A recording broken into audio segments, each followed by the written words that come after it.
पहले की बात है। हिमालय में एक खूबसूरत और खुशहाल राज्य था, मंगलपुर। वहाँ के राजा मंगल सिंह और रानी मंगला देवी एक खूबसूरत जोड़ी माने जाते थे। राजमहल में वैभव था, सिपाही थे, प्रजा थी, मगर एक चीज की कमी थी, एक वारिस। मंगला, राजमहल की दीवारें अब मुझे सुनसान सी लग रही है। पूरी बादशाही है, लेकिन कोई वारिस नहीं जो इसे आगे बढ़ाए। राजन, मैं समझ सकती हूँ आपकी परेशानी, मगर आप फिक्र मत कीजिए। मैंने हर देवी देवता को मनाया है। देखिएगा, हमारा ये यकीन ही कुछ चमत्कार करेगा।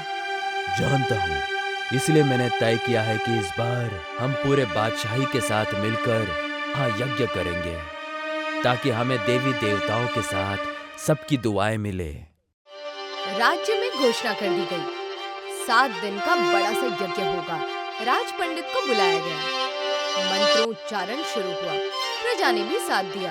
हर शाम राजा रानी पूरी श्रद्धा भाव से हवन में शामिल होते। राजन, देवी ने संकेत भेजा है, आपके घर एक बलशाली पुत्र का जन्म शीघ्र ही होगा। वो बादशाही का रक्षक बनेगा, लेकिन क्या आचार्य?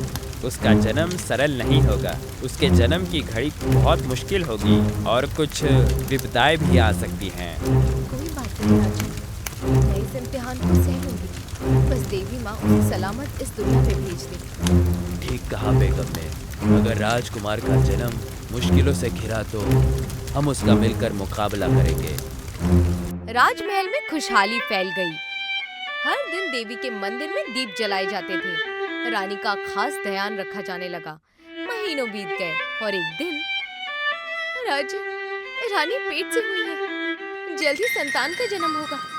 हे माँ, आज हमारी प्रार्थनाओं का फल मिलने वाला है। राजमहल में रानी मंगला के पेट से होने की खबर से जश्न का माहौल था। पूरा मंगलपुर दीपों से सज चुका था। हर गली में ढोल नगाड़े बज रहे थे, मगर इस खुशी के साथ एक हल्की सी फिक्र की रेखा भी छिपी हुई थी। भविष्यवाणी की वो चेतावनी जो ब्राह्मणों ने दी थी। लेकिन इन सब के बावजूद पहले 3 महीने शांति से गुजर गए। न रानी को कोई तकलीफ हुई, न कोई संकेत मिला। सबको लगने लगा कि शायद वो भविष्यवाणी बस एक भ्रम था। राजन, 3 महीने बीत चुके हैं, ना कोई मुश्किलें आई, ना कोई चिन्ह। लगता है भविष्यवाणी सिर्फ एक खौफ थी।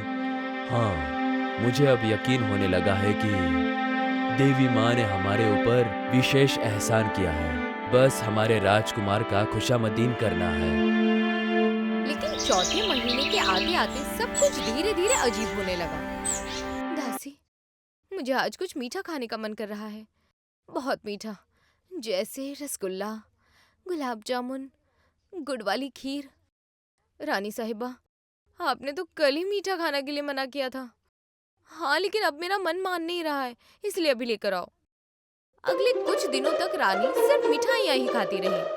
पूरा राजमहल गुलाब जामुन और खीर की महक से भर गया। राज्य वैद्य भी चकित थे, मगर किसी ने विरोध नहीं किया। मगर कहानी यही नहीं रुकी।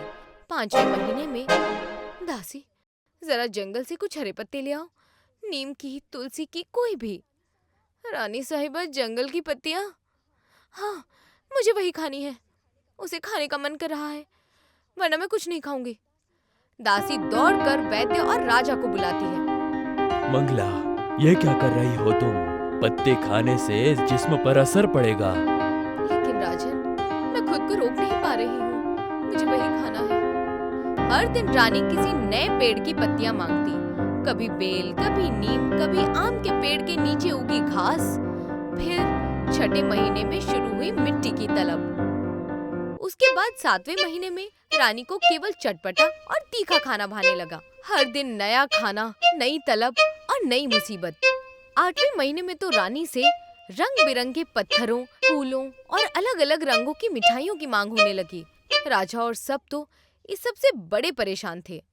राजन, मैंने ऐसा गर्भकाल कभी नहीं देखा।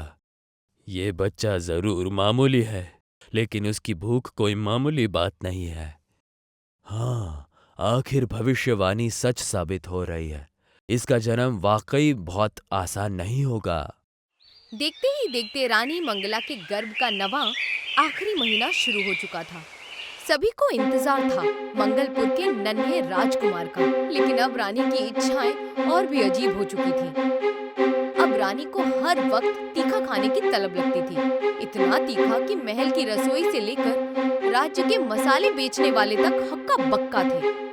सुनो, जरा वो मिर्ची वाली तीखी चटनी लाओ, और वो लाल मिर्च से बना अचार भी। रानी साहिबा, सुबह भी आपने यही खाया था। अगर आपने अभी भी यही खाया तो शरीर में जलन होगी। हाँ, लेकिन मुझे वही चाहिए। बच्चा भी तभी शांत होता है जब कुछ तीखा खाती हूँ। बस हो गई गड़बड़। अब तो रोज की यही कहानी थी। रानी तीखा खाती और फिर बेचैनी से तड़पती। वैद्य परेशान, दासियां थकी हुई और राजा पूरी तरह फिक्र में डूबे हुए थे। हे ऊपर वाले, आखिर में क्या करूं? ना मंगला को चैन मिल रहा है, ना हमारे होने वाले वारिस को। राजन, तीखा अब उसकी तबीयत पर असर डाल रहा है। कुछ करना ही होगा, वरना दोनों के लिए मुश्किलें हो सकती हैं। मैं अब और इंतजार नहीं कर सकता। तुरंत राज पंडित को बुलाओ। राजा के कहने पर राज पंडित को बुलाया गया। राजन, मैं आपकी परेशानी समझ सकता हूँ, लेकिन ये जो हो रहा है उसका रास्ता मुश्किल नहीं, लेकिन समझदारी का है। अगर बेगम को कुछ ऐसा दिया जाए जो दिखने में तीखा हो लेकिन जिस्म को ठंडक दे, तो बालक भी शांत होगा और बेगम को भी राहत मिलेगी। मगर ऐसा क्या बना सकते हैं जो तीखा भी लगे और ठंडक भी दे? राज्य पंडित के बताए हल के बारे में सुनकर राजा और भी परेशान हो चुका था। उसने तुरंत अपनी सलाहकार रामू से बात की, जिस पर रामा ने एक तरकीब लगाई। राजन, यदि हुक्म दें तो मैं एक रास्ता निकाल सकता हूँ। मैं एक ऐसा खाना बनाऊंगा जो रानी के जायका को खुशी भी देगा और जिस्म को भी ठंडा करेगा। करो रामा, जो भी चाहिए बादशाही से ले लो। बस मेरी बेगम और मेरे बच्चे को आराम मिलना चाहिए। रामा ने तुरंत कुछ सैनिकों को गांव के बाहर स्थित बर्फीले पर्वतों से शुद्ध बर्फ लाने भेजा।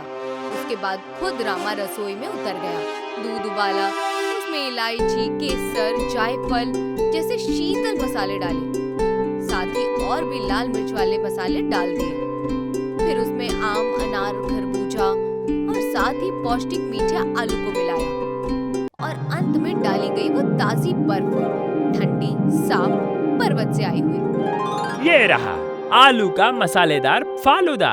इसका जायका तीखा रहेगा लेकिन असर ठंडा होगा। यही चीज चाहिए बेगम को। आखिरकार रामू का बनाया हुआ फालूदा तुरंत रानी को खिलाया गया। बेगम साहिबा, ये खाना खास आपके लिए बनाया गया है। इसमें जायका भी है और ठंडक भी। रानी पहली बार मुस्कुराती है और कौर मुंह में डालती है। एक पल के लिए सन्नाटा छा जाता है। फिर हे देवी माँ, मन को सुकून मिला और पेट में पल रहा बच्चा भी जैसे शांत हो गया हो। राजा की आंखें चमक उठी। उस दिन के बाद से रानी को उसी खाने की तलब रहती और अब उसकी परेशानियां भी धीरे धीरे कम हो गई। राज्य में एक बार फिर उम्मीद की किरण जाग गई और एक हफ्ते बाद वो शुभ घड़ी आ गई। राजन, रानी ने एक खूबसूरत और बलशाली पुत्र को जन्म दिया है। धन्य है देवी माँ की एहसान। मंगलपुर को उसका वारिस मिल गया। आज से इसका नाम होगा भीम। जैसा इसका जन्म वैसा ही इसका नाम, बलशाली और विशेष। आखिरकार मंगलपुर में फिर से ढोल नगाड़े बजने शुरू हो गए, दीप जलाए गए, नाच गान हुआ। हर ओर बस एक ही नाम था, राजकुमार भीम, जिसने जन्म के साथ ही बता दिया कि उसकी जिंदगी आम नहीं बल्कि असाधारण होगा।